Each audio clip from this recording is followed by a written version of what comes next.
Toda tecnologia pode ser usada para o bem ou para o mal. Um avião pode ser uma verdadeira máquina de guerra ou um ótimo meio de transporte, por exemplo. Com a internet isso não é diferente. Criminosos por vezes a utilizam para realizar fraudes e outros malfeitos, e a polícia costuma procurá-los por meio dos rastros digitais que deixam pelo caminho. Este é o vídeo Problemas e implicações do uso de CGNAT na internet, feito pelo NICBR. Atualmente, a internet passa por uma grande mudança tecnológica. Não há mais IPs livres para ela continuar se expandindo, para novos usuários poderem acessá-la. A solução definitiva para isso é a mudança do IPv4 para o IPv6, mas ela está atrasada. Nesse meio tempo, muitos provedores de acesso à internet, em particular as grandes operadoras de telecomunicações, estão começando a compartilhar os IPs versão 4, entre diversos usuários simultâneos, para poder continuar expandindo suas redes e conectando mais gente. Essa solução, conhecida como CGNAT ou Carrier Grade NAT, é apenas provisória, mas pode gerar problemas.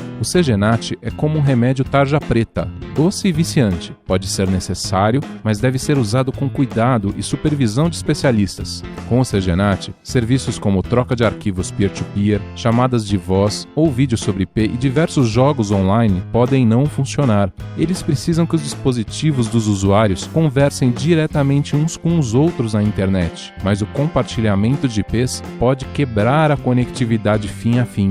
Outro problema possível é a limitação do número de conexões simultâneas que cada usuário poderá estabelecer, o que pode atrapalhar o funcionamento de muitos tipos de aplicações diferentes. Em particular, o CGNAT também muda a forma como alguns rastros digitais são deixados na rede. Imagine uma situação em que um usuário mal intencionado usa sua conexão à internet para praticar uma fraude. Sem CGNAT na rede, ele recebe do seu provedor um IP público, que funciona em toda a internet e que é para seu uso exclusivo enquanto estiver conectado. Vamos supor que a fraude seja em um banco. Quando ela é descoberta, normalmente é feita uma perícia nos servidores, procurando nos registros de acesso, nos logs, o instante exato do acesso e o IP usado pelo criminoso. Com essas informações, uma ordem judicial é emitida e o provedor de acesso é capaz de identificar se tinha atribuído aquele IP naquele horário específico a algum equipamento. Usando essa e outras informações, a polícia pode chegar ao criminoso.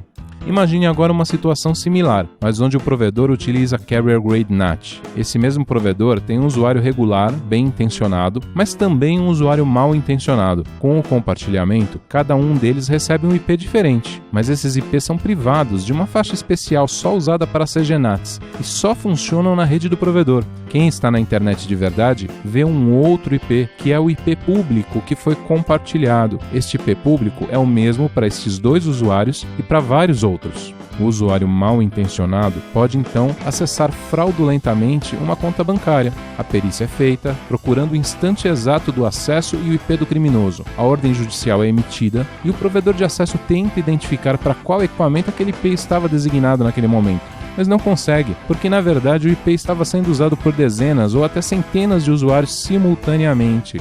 A polícia tem dificuldade para fazer algo com uma lista de dezenas de suspeitos e fica sem uma ferramenta importante para chegar ao criminoso. Há uma técnica recomendada para permitir que os rastros na rede sejam novamente suficientes para ajudar a identificar esses criminosos. Basta fazer o registro também da porta de origem dos acessos, tanto no provedor de acesso quanto no provedor de conteúdos ou serviços. Essa porta de origem nada mais é do que um parâmetro técnico usado nas conexões TCP/IP. Grosso modo, podemos dizer que os endereços IP permitem levar as informações dos pacotes de dados até o computador ou dispositivo correto. A porta, por sua vez, permite que a informação chegue até o aplicativo correto, dentro do dispositivo. Voltemos ao cenário do exemplo anterior, mas agora com o provedor e o banco registrando também a porta de origem.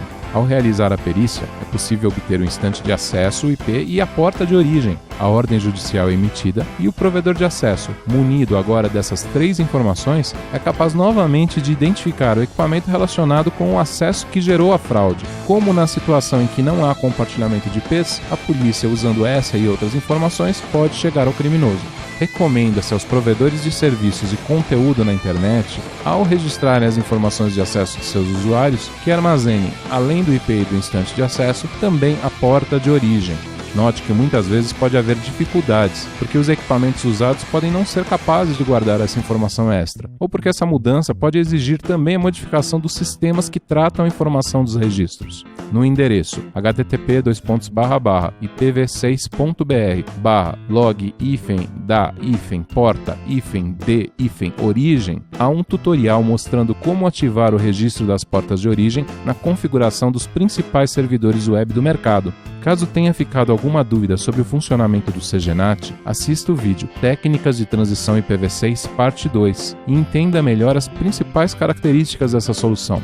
Por fim, é importante lembrar que para que esses registros sejam úteis, o relógio dos computadores não pode estar adiantado nem atrasado, e isso só é possível utilizando o NTP. Para mais informações, assista ao vídeo A Importância da Hora Certa na Internet e o NTP-BR, explicados pelo NIC-BR. Ambos os vídeos estão no canal NIC-BR Vídeos do YouTube. E lembre sempre que a implantação do IPv6 em toda a internet é a solução definitiva para essas questões.